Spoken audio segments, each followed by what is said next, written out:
За алтны 7 хоногийн ярилцлагууд бол ерөөдөө харж ирсний дагуу бол өсөлт бол үргэлжлээд бол явлаа. За тэгээд энд нэг юм гурвалжим паттерн байсан. За тэрийг дэше бол задлаад за мөн энэ 4200 дээр хүчтэй. За таац болох тий эсэргүүцэл болох төвшин байсан. Тэрийг ч гэсэн дэшин задлаад бол нэг шалгаж өгөө. Тэгээд тэр чигтээ бол өсөд явцсан байдалтай. За одоо энд яг хүчтэй энэ одоо эсэргүүцлийн төвшингтэй энэ 4370 хавцаа энэ төвшинг бол ингээд барьсан байдалтай байна.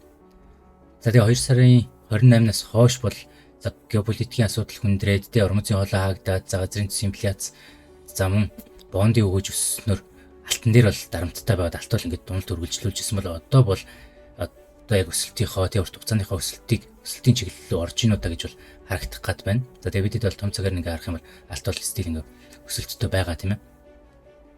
Тэгэхээр энэ pullback correction дуусгар болов уу гэдэг сигналыг бол одоогор бол өгөөд байна.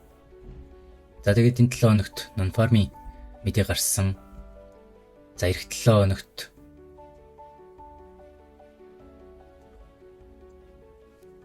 за энэ 7 хоногт бол non-farm гарсан тийм ээ. За эх 7 хоногт одоо инфляцийн тоо баримт CPI, PPI-д бол хүлээгдэж байна.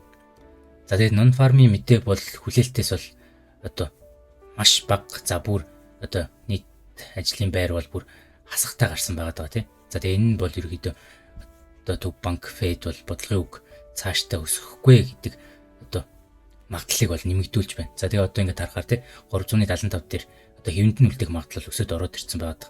Харин 0.25-аар өсгөх магадлал ингээд буураад ороод ирсэн байгаа. За тэгэхээр эх 7 хоногт бас маш чухал одоо макро эдийн засгийн мэдээ тайлбарууд бол бидийг бол хүлээж байна. За мөн алт ингээд өсөд явцсан. За хаа хүрээд бас pullback орж ирэх нэ гэдэг бол сонирхолтой байна. Тэгээд одоо бас маш юм игцэгтэй, хүчтэй эсэргүүцлийн төвшин дээр бол ирсэн байгаа даа тийм. Тэгэхээр миний хувьд бол энэчнээс дахиад нэг жоохон pullback correction өгөөд тэгээд өсөлт бол үргэлжлээд явах болов гэсэн одоо таамагтай бол байна. За макро эдийн засаг геополитикийн нөхцөл байдлыг харсан ч гэсэн тийм ээ. За ингэж бол харагдаад байгаа.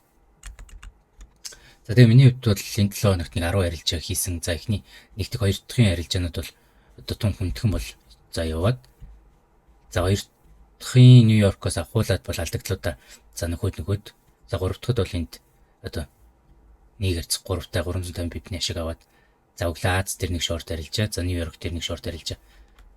За тэгээд 5 дахьын өглөө Аз дээр бас нэг арилжаа хийгээд ерөөхдөө бол нэмэгтэй ашигтай бол гарцсан байгаад. За тэгээ манай олуулагийнхан бас бөөндөө бол бүх арилжаануудаа бол хамтдаа бол хийсэн байгаа.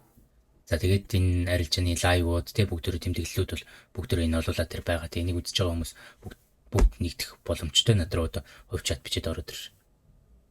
За тийм байна. Тэгэхээр бүгдэнд нь амжилт хүсье.